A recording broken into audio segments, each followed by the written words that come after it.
Hi everyone. This talk time today we're going to be talking about the Mandela Effect, also collective consciousness, and the importance of tuning in and breaking that trance that maybe the propaganda machines have drawn you towards, and really tuning into your heart.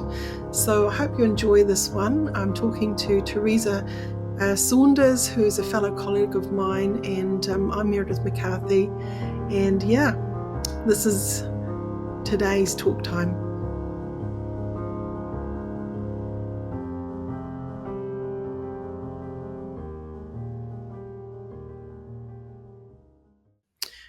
So Teresa, we were having a little chat about what we wanted to talk about in the talk time.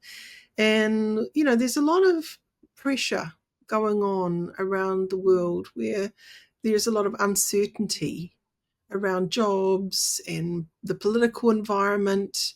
I just thought we would talk about that and the effect that it can have on how we're thinking about things, how we turn up to things. For sure. I think often these things goes in cycles. I don't know if you can recall in your lifetime, but I certainly can do that there's been cycles where things have sort of gone downward trend for a wee while and people have been quite concerned about jobs and finances, and world wars and, global effects of those things that are events that are happening in the world. And I think this is another one of those times. And a lot of people, I don't think, have really recovered from the effects of COVID either. That's sort of continued to impact on their lives as we've gone forwards. Mm. Yeah, you were mentioning that yesterday when we were having a chat about the effects on burnout and people when they're in that uncertain time during COVID. And it seems to be, again, repeating itself with what's going on globally with the economy and, the instability of allies and things that we've, for a very long time, have found solace in. Things in the political space seem to be changing a lot. Mm. Yeah, and I mean, I think it comes to like looking at our own personalities as well. Are we a half full, or are we um, a half empty cup? You know, and that does make a difference to how we actually look at the world and what's going on outside of us. So when we, let's say, all the time check in on the news, it's going to affect your lens. So if you are overdosing on the doomsday reports, it's going to affect your relationship with yourself and the world around you in the immediate space, because it's all about energy and the frequency of our thoughts and how that affects our emotion is a big part of what we do next. Whether we panic and we make maybe a rash decision because we were a bit upset or angry, that in a different day where maybe we're in a more pleasant mood, we might have made a different decision. Mm. So the climate around us, even sort of work colleagues that might be facing uncertainty in the way of layoffs, it's happening, in this modern world more than ever, where, you used to have this idea of a career, and you're in there and you're working for the government and it should be solid until the day you retire. But it's not like that anymore. No, I mean, long gone have the days been where you work for somebody for 25 years and you get presented that golden pocket watch. Um, I think often people now, contractors are often like 12 to 24 months, and they have such Mm, a fast turnover of staff. And that seems to be the norm rather than actually staying with the same employer, which puts mm, pressure on you because if you've got a mortgage, your contract's for 12 months. What are you going to do when that expires? How are you going to pay your mortgage, your bills? You can't really future plan your securities these days, which can really impact on people's well-being. mm. I had a client who had to sell two of his properties and refinance and do all sorts of things because out of the blue he was made redundant. And I think that, even those that think, yeah, I'm good, I've got all of this sort of investment property here, there, and everywhere, I should be fine. But if you can't service your debt, if suddenly your main job disappears, that can be a problem. And that has a trickle down effect too, and it affects the whole family. It affects then what maybe that generation that's been brought up in that atmosphere does next. So Mm. that ripple effect is long lasting. The trauma effect from these times can be very real for families. I think it's also sort of going inside and looking on your perspective of the world. What Mm, is wealth to you? mm, So often we get so caught up in wealth is like having this flash car and a beautiful home and all those financial securities. But, you know, is wealth about having good health, meeting up with your friends, being able to laugh, being in a safe country to be living? mm, Um, and we often lose, I think, perspective over those things in our life, and we're mm, consumed by the more financial stuff. mm. That it sort of pulls into my mind stories around World War II, where many would reflect that it was the best time of their life because they didn't know whether they were going to be here the next day, and they valued the friendships and connections. And they remember having the biggest laughs and connecting with community and banding together. And they had a common goal. And it was a sense of camaraderie, a sense of community. And I think sometimes we've lost that. The way we've been living in our life, we've maybe shrunk our communities a little. So it's time maybe to reconnect with friends, with family, and really build on those core relationships that are really your treasure. For sure. I mean, I don't know about yourself. Again, I grew up in England in a small village.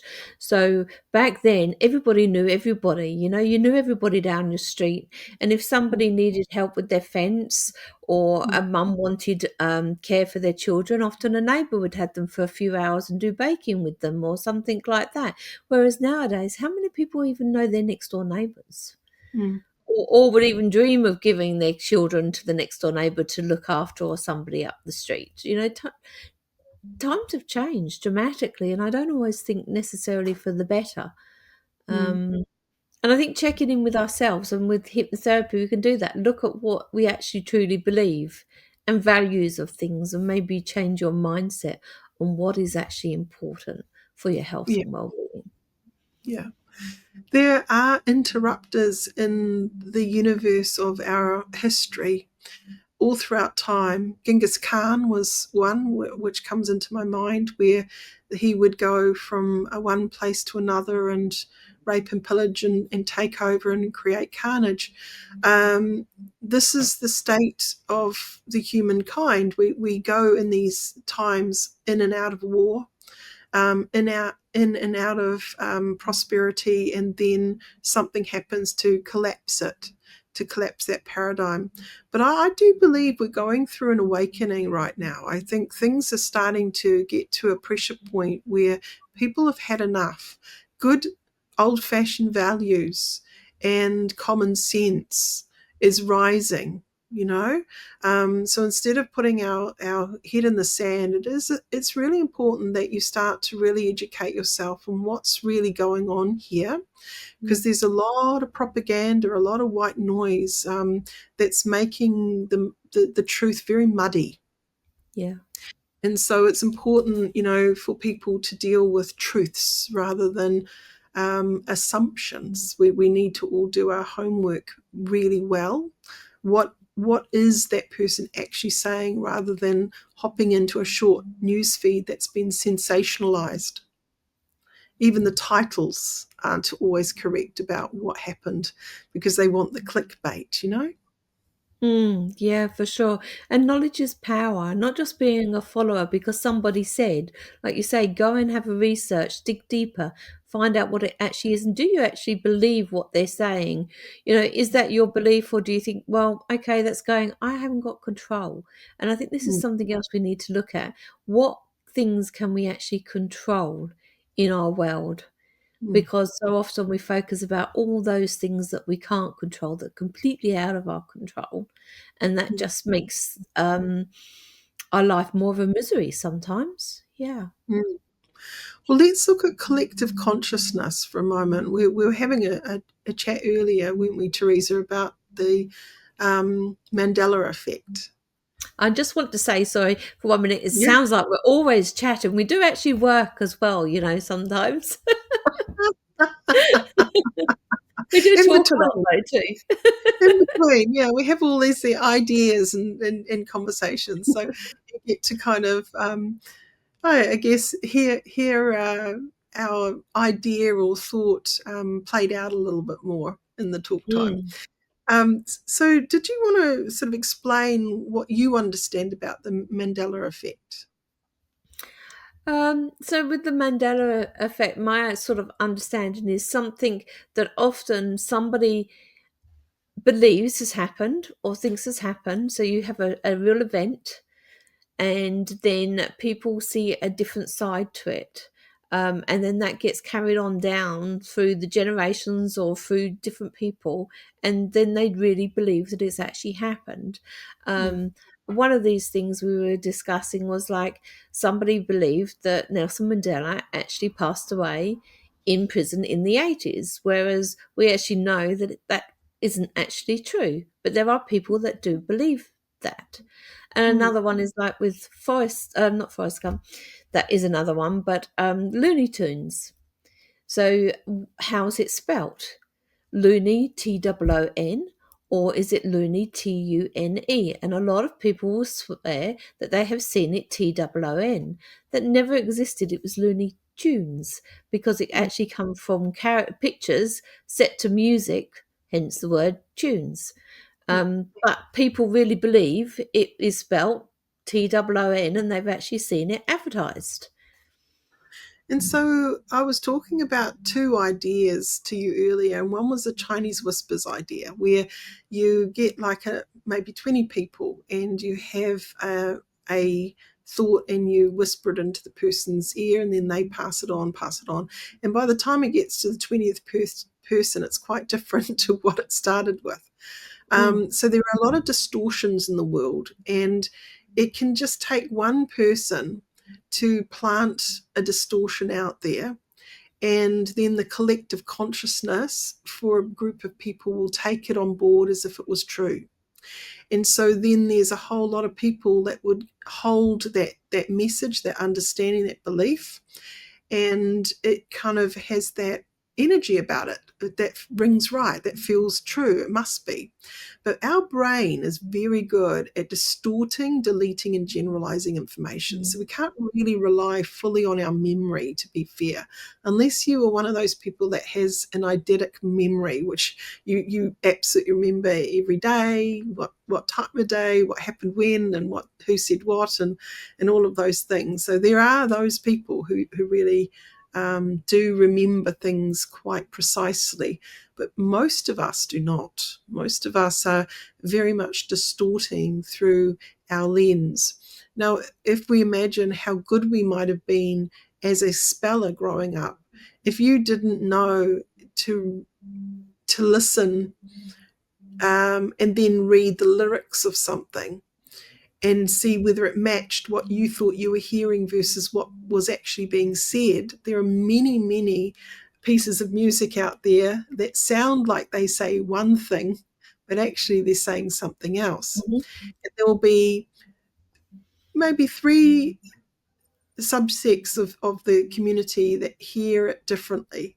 So, and not necessarily, there'll be the one that heard it correctly, and then there'll be another set that heard it like wrong, but the same kind of wrong, and then another set again that will hear something else, but it's the same kind of wrong again. Like literally, it's got two different versions of incorrect listening, and that's very common, isn't it? Yeah. Oh yeah, it really is common. And I mean, I've got a smile with you saying about the music, words that you actually thought for years. And then when you later you actually listen to it when you're older, you think, oh, was I really singing that? It's that word. It's not this. It's got a Yeah. completely different meaning altogether to the song. And I think too, your storyteller from within will catch a glimpse of the sound and predict what it should be and make it that. So we often do that. We distort how we think it's meant to be because we hear it a certain way. We think, oh, it means that. They're talking about that. But often if you actually talk to the artist, it's got nothing to do with what you thought it was about. Mm. Yeah, so true, so true. And I think your mood also sometimes influences what you actually hear as well. Hmm. For sure. So when we're looking at the Mandela effect, it is quite an interesting conversation. So I invite people out there to have a look into it. I'm not so sure about parallel universes and switching over timelines and things. There are Mm. some interesting concepts out there. I'll just park into the skeptic lane for that one. But I definitely think it's more a group consciousness, a shared consciousness in this plane that can often together distort something. Yeah, for sure, for sure. And it can go either way as well. I think, what you focus in on, you attract. So if you get many people focusing on something, then you're going to attract it. It's, whether that's negative or positive Mm. intention that's been set. And you see that with subsects of different pockets of religion and things. Maybe the Christian church, they have then a breakaway church and another one and another one. Like they're all these different versions of Christianity. Which one's the right one? Which one, they all say they're the one. Mm. But that group of people, they all come together and they're singing from the same song sheet, if you like, of belief. And it makes sense to them. And so that as a collective energy, it serves them very well. Mm. Because there Yeah. could be something in the other doctrine that they were privy to that didn't sit well with them. But this other group, they have a slightly different way of looking at it, and that feels better. So I'm going to go over there. And you often see these things happen as, yeah, something sort of, as you say, gets distorted in your Mm. mindset, your memory, and then you change your beliefs, and that can change dramatically how you then see the world through your lens. Mm. And then we go on a justification process where we're compounding that idea, we're reinforcing it again and again, so much so that we can't even imagine it being wrong or incorrect. And that is the power of hypnosis. But a lot of times there are certain types of leaders that are very hungry for power who understand the art of suggestion, and they will blatantly lie about whatever it is as if it was true. And there will be a section of the community that will take on board, because it's been delivered in such a convincing way, that to be true and not question it, which is very interesting to see occur. So that then creates division. So we're seeing a lot of this over and over again. But I do believe that we are going through a an upgrade. I think humanity is needing sometimes that saturation to wake up, to realize how powerful we really are in our own right, and to come together and shed some of the old propaganda or the old cycles of destruction, and to begin a new era, a way where we are coming together and we're questioning the old paradigms. We're thinking about how does that serve us, and not just us right now, but future generations to come. Like, what is that ripple effect? Because we have on Earth been very good at consumerism, and we've got so good at it, we are destroying the planet. There are mounds of um, waste that are commercially building from excess clothing supplies. Where do all those old clothes go? Even the dye, the toxic chemicals that it goes towards the clothing industry, that is really not great, and it's not sustainable. So we're getting to a point we've got one earth, and we've got to look after our earth. And humanity needs to get to that point of saturation where we wake up and we do better. We start to really own the responsibility to look after it, rather than be self-centered and think about what we have right now that's maybe comfortable, but it's not sustainable. What Mm. does sustainability really look like? And I do believe we're going through a bit of a reshuffle of what that might need to be moving forward from here. Yeah, I do hope you're right in that way, because I do feel if we continue like this that we are actually going to destroy the planet that we're actually living on. I mean, sort of open yourself to question, why aren't we taught about homesteading and basic living sort of requirements at school? And my sort of take on that is because then we'd be independent. Governments don't want us to be independent. They want us to follow and comply, so Mm. that we do as we're told. I'm not saying we were to go on a riot, but if you're independent, you question things. You don't necessarily always follow. So then Mm. you're making your own decisions and informed decisions, rather Mm. than just saying, "Oh, so and so said that was right. That's what we must do." Mm. Um, and following suit of buying all these consumables just because it's because everybody's done it, and if I don't have that, then I'm going to be the odd one out. Yeah. So, like plastic bottles, we're being absolutely bombarded with these plastic bottles, and it's coming from one main industry, you Yeah. know. And there needs to come a time where it's not about recycling. There's too much to recycle. We are creating. We're getting it wrong from the beginning. We don't need this plastic, and we cannot continue having as much plastic as we currently do. It's suffocating environments everywhere, It's being and found in human bodies, isn't it? And in your lungs and in your the clothing, and yeah, microplastics, yeah, yeah. So quite I think scary. in the way of a hypnotic sort of thing, the advertising industry that's taken us down that road around profits, generating profits, and you know the company structure of shares, and having returns on their share where they have to get more and more every time, to please the shareholders. There are structures in place that are really broken in a humanitarian kind of way, because it doesn't serve humanity. It serves a private enterprise. If you want to line your pockets and make millions, sure. But actually that's kind of a destructive energy, because we're all one. We're not separate. We're part of the same planet. We walk on the same earth.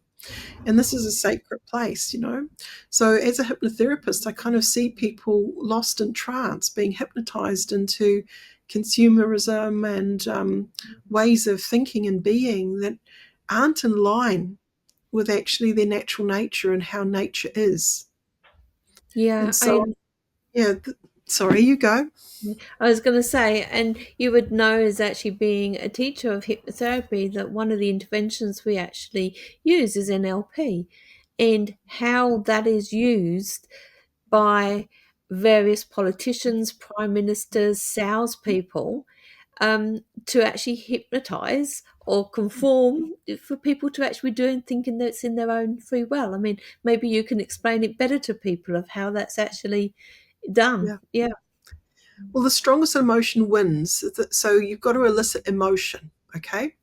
And you've got to kind of get into that consumer's mind, what's in it for me? So you've got to advertise it. And they know after 6 times that the person who wasn't interested the first time they heard it, after that 6 times of having it in their face and justifying why it would be good, they suddenly want it. So it doesn't take much to get a human being from not interested to finding, oh, that's the trend. I feel like I want to do that now. And the fashion art of is a music. good example, like flares, or mini skirts. There was always the first, and everyone's going, "Oh, I can't believe that they're wearing things like that." And then suddenly, because they start to see it over and over again, they normalize it, and suddenly they're purchasing the mini skirt or Mhm. the flares or whatever that next trend might be. Knickerbockers. I don't know if you remember those.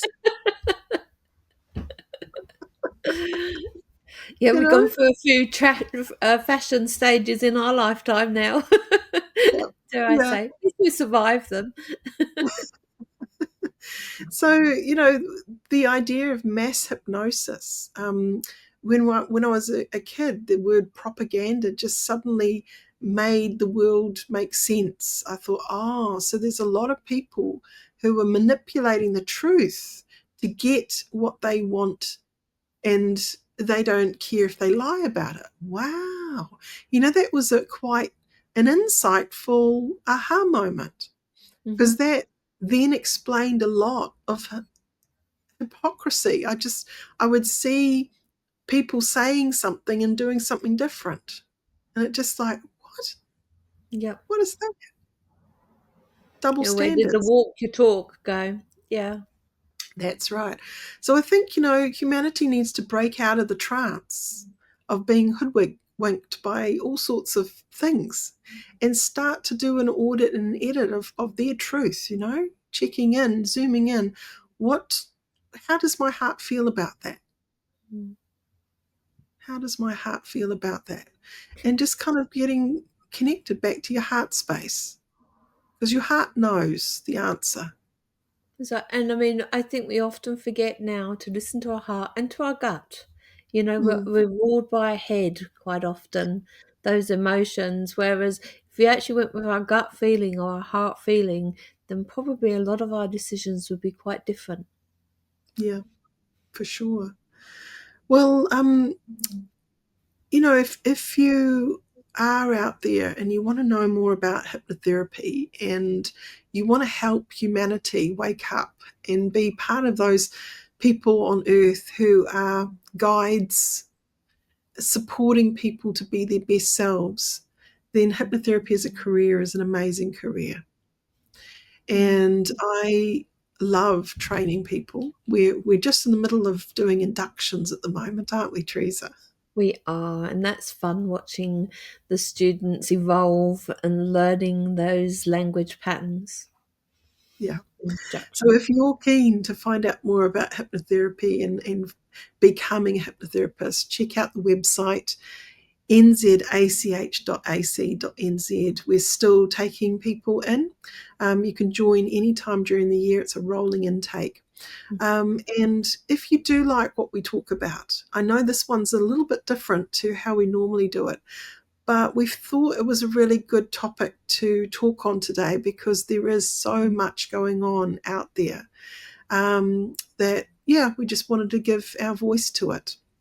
If Mm. you want And to tune in, we do a podcast once a week, and it comes out on a Wednesday morning, New Zealand time at 7 a.m. So like, share, follow, and put on subscribe. that notification bell, because apparently, algorithms change a lot, and yeah, it'd be nice to get what we have out there into the world. Yep. And comment below if you prefer this style of podcast. Let us know, or if you prefer the more structured way, then also tell us. We're open to feedback. Yeah, excellent. So thank you again, Teresa, for talking with me today, and I'm sure we'll have lots of wonderful, juicy talks after this as well. For sure. Thanks, Meredith. Take care. Bye, everyone. Bye bye.